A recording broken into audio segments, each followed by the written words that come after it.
You know that classic image, right? Yeah. A polar bear climbing out of like freezing Arctic water, Oh, yeah. shaking off and just walking away like bone dry. I mean, it's just mesmerizing. Yeah. So today, we're going deep into the science behind that whole phenomenon. Okay.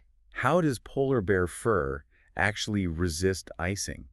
We've got a recent study out of Science Advances, Wow. and we're also going to get some expert opinions from some wildlife biologists to help us unpack this whole thing. It really is remarkable, you know. You would think they'd be like covered in ice after a swim, Totally. but they're just perfectly suited for that environment. Yeah, it's like how Dio, they stay dry and ice-free in sub-zero temps. Yeah. It's a question that's baffled people for a long time, and even like experienced wildlife biologists, Yeah. like John Whiteman, you know, who has spent years and years observing polar bears, has been just captivated by this whole thing. Yeah, and you know what's even more fascinating is this whole research project kind of got started from Yeah. something so many of us do, right? Like watching nature documentaries. So this physicist, Bodil Holst, was watching one, and she kind of stopped and was like, hold on, how does that fur stay ice-free? And like that simple question sparked this whole collaboration with a chemist, Richard Hobbs. Wow. And that's how this study was born, so... It's amazing how like a simple observation like that can spark a whole line of research. Totally. So how did they actually test this in the lab? Like you can't just like, you know, take a polar bear for a dip in like a controlled setting or something. Right. Yeah, it was definitely a challenge. Yeah. Lead researcher Julian Carolyn had to get creative. Right. They wanted to compare polar bear fur to something that people can kind of wrap their heads around. Yeah. So they looked at ski skins, Oh, okay. you know, that synthetic material that's designed to grip snow, but not ice up. Ah, that's a really clever comparison because, Yeah. you know, for skiers and polar bears, excess ice is like a big problem. Exactly. But of course, polar bear fur, it's not like a nice smooth surface like you have with a ski skin. Right. So they had to like modify their usual tests that they use for ice adhesion. Okay. And they ended up actually like flipping the whole setup upside down to accurately measure how much force was needed to actually break the ice away from the hairs. So what did they find? Was the polar bear fur like as good as those high-tech ski skins? Oh, it was. Yeah, the results were surprising. Really? Polar bear fur, it's got ice-repelling properties that were just as good, if not better, than these like specially designed synthetic materials. That's amazing. Talk about an aha moment. Right. So what's the secret? What makes polar bear fur so special? Well, so like all mammal hair, polar bear fur has sebum, that oily substance produced by the skin. Right. Researchers thought that the sebum was like a key player in the fur's whole anti-icing ability. Makes sense. So to test this, they did something I'm sure we're all pretty familiar with. They washed the fur with soap. The old soap test. I love it, like in a scientific study. Right. So did it work? Oh, it worked. Yeah, the results were super dramatic. So removing the sebum increased ice adhesion a lot. Really? So the fur was way more likely to ice up after it was washed, Okay. which really confirmed what they were thinking, that sebum, it's a huge part of that polar bear's ice-free superpowers. So sebum is like the hero of this story. It seems that way. So what is it about polar bear sebum that makes it so good at repelling ice? Okay, so that's where things get really interesting. So Okay. to find out what was up with the polar bear sebum, they had to figure out, like, what is it actually made of? Yeah. So they used all these fancy tools to analyze it, and what they found was it was full of certain types of lipids, like glycerol, waxes, and cholesterols. Okay. But here's the kicker. It was missing squalene. Squalene. Yeah, which is actually a component that's pretty commonly found in the sebum of other mammals. Wait, squalene, isn't that in like beauty products and stuff? You got it, yeah. Oh, wow. It's often used as a moisturizer. Oh, okay. And that's kind of a good way to think about it, you know? Just like we have all kinds of different products for our skin and hair, different species have different types of sebum, each one kind of perfectly suited for what they need. So they knew it was in it, but how did they know which parts were actually doing the ice repelling? Did they just start rubbing it on everything and seeing if it worked? Not quite. They had to get a little more high-tech than that. Okay. They used computer modeling. Oh, wow. So to really figure out what was going on with the special lipids, they created a virtual lab.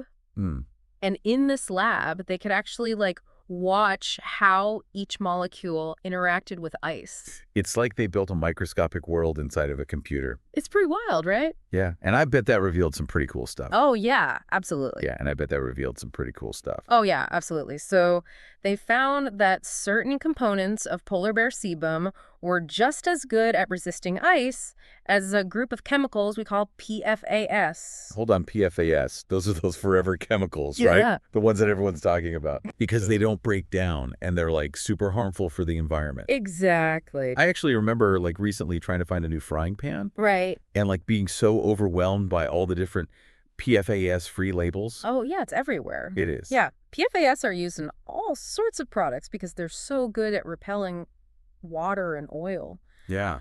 But the problem is they pretty much last forever in the environment. Right. And they can even build up in our bodies. Yeah. It's not good. So you're saying that polar bear sebum could like potentially do the same job as these harmful chemicals, but without all the negative environmental impact. Exactly. That's huge. Yeah, and Julian Carolon, the lead researcher on this, he was so excited about it. He was like, it was really exciting seeing how well the polar bear hair oils did compared to these fluorocarbons because they're really nasty chemicals. Wow.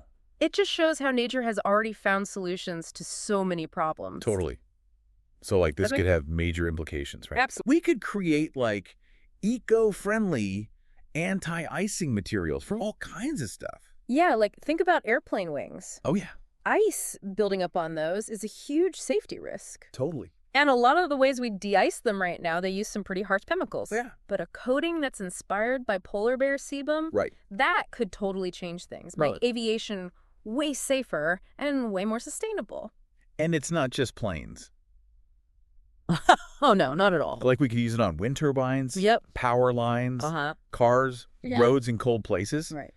Imagine a world where we could like keep everything ice-free, but without those harmful chemicals. That's a dream. So this research, it doesn't just stop at the whole anti-icing thing, right? Yeah. It also kind of helps us learn about evolution and adaptation. Totally. And remember how we talked about comparing polar bear sebum to brown bear sebum? Yeah. To see how like the differences in their sebum might reflect their totally different lifestyles? Exactly, because polar bears, they spend so much time in the water. Yeah. While brown bears are mostly on land. Right. So by looking at those differences, we can learn how each species has adapted to its environment. That makes a lot of sense. And John Whiteman, who we mentioned earlier, was really impressed with how the researchers included human hair in their comparisons. Yeah. It's like a really clever way to show just how special polar bear fur really is. For sure. And it really helps to put things in perspective. Do we know anything about those differences yet? Like, do brown bears come out of the water looking all sleek and dry like polar bears do? Not quite. So another expert, Andrew Duricher, who studies bears at the University of Alberta, he described brown bears coming out of the water looking like a wet dog. Oh, wow. So, yeah, pretty different. So even though both types of bears have sebum, the makeup and what it actually does has evolved to fit their different lifestyles. For sure. That's really fascinating. So what's next? Where do the researchers go from here? Well, Julian Carolon mentioned wanting to look into those ice-resistant lipids. In even more detail to see if they could maybe be replicated and, applied to different materials to kind of copy what polar bear fur can do. So they're trying to take what they've learned from the polar bear and turn it into real solutions. Totally. That's incredible. Yeah. Did he mention any other directions they might go in for future research? He did, yeah. He's also really interested in combining different strategies, like mixing chemical and structural approaches to stop ice from forming. He's actually taking inspiration from penguins for this. Penguins? What do penguins have to do with staying ice-free? Well, penguins have evolved a really unique feather structure that helps them repel water and stop ice from forming. Ah, I see. So Carolyn is thinking, maybe if you combine these structural features from penguins with those chemical properties we see in polar bear sebum, you might end up with even better anti-icing materials. So we're talking about like merging the best of both worlds. The chemistry of polar bear sebum and this ingenious design of penguin feathers. It's like something out of a sci-fi novel, right? Right. Using nature to solve our problems. Totally. And it's not just about directly copying nature, right? It's about understanding those basic principles. Yeah. And then getting creative. Exactly. So instead of trying to perfectly recreate a penguin feather or polar bear sebum, we look at the core ideas, behind why they work so well. Exactly. And use that knowledge to design new solutions. That's what makes looking to nature for inspiration so powerful. Right. It's not about just finding ready-made solutions. Yeah. It's about using nature as a starting point for our own creativity and innovations. I love that this whole conversation has been mind-blowing. Glad you're enjoying it. It's like I'm seeing the world in a totally new light. I know what you mean. And realizing just how much we can learn from nature. Absolutely. I feel like I need to go for a walk in the park and just look at everything with new eyes. That's And maybe do a little homework. Right. I'm going to be paying way more attention to the natural world now. Yeah. Trying to spot all those hidden secrets and solutions that might be right there in front of us. Totally. Who knows what we might discover, right? You never know what little spark might lead to the next big breakthrough. So we've covered so much ground in this deep dive. We have. Before we wrap things up, Yeah.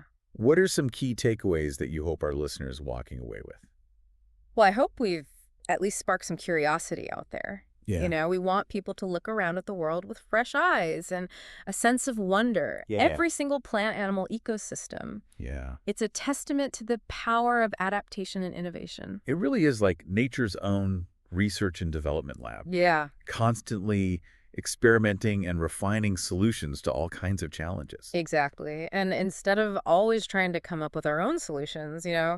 we can kind of stop and think, how has nature solved this problem? We might be surprised at how smart and elegant those solutions actually are. It feels like we've just scratched the surface here. Yeah, there's so much more to explore. It's amazing to think that something like polar bear fur Right. could be the key to so many cool innovations. It really shows you the power of bio-inspiration, doesn't it? Totally. I think we often forget how amazing the natural world is. Yeah. But it's full of solutions that have been fine-tuned for millions of years. Right. Yeah. So as we kind of wrap things up here, Yeah. what are the big takeaways? What do you want people listening to remember from this deep dive? Well, I really hope we've made people a little more curious. Okay. We want you to look around you with new eyes, Yeah. see the world with a sense of wonder. I got Like that. every plant, every animal, every ecosystem, Yeah. it's proof that adaptation and innovation are powerful forces. It really is like nature's own research and development lab. Yeah. It never stops experimenting and refining solutions. That's it. And instead of always trying to figure things out on our own, Yeah. maybe we can pause and think, how has nature solved this already? You might be shocked at how clever and how elegant those solutions can be. That's a really good point. Yeah. It's a good reminder that we don't have all the answers Right. and that nature might have already come up with a brilliant solution that we can learn from. And this isn't just for scientists and engineers either. Right. This is a way of thinking that anyone can use. Whether you're building something or solving a problem at work or just trying to be better to the planet. Totally. Nature can be a guide for you.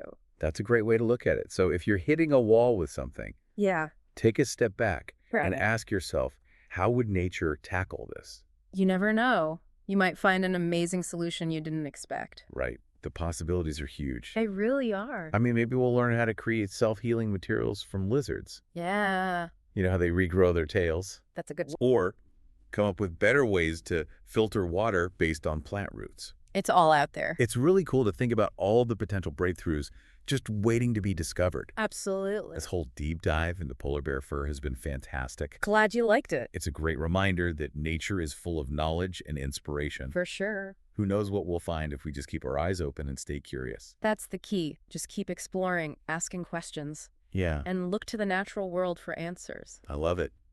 Well, that's it for our deep dive into the amazing world of polar bear fur Thanks for having me. and the huge potential of bio-inspiration. It's been fun. I hope you enjoyed the journey and that you'll join us next time for another adventure into the world of knowledge and discovery.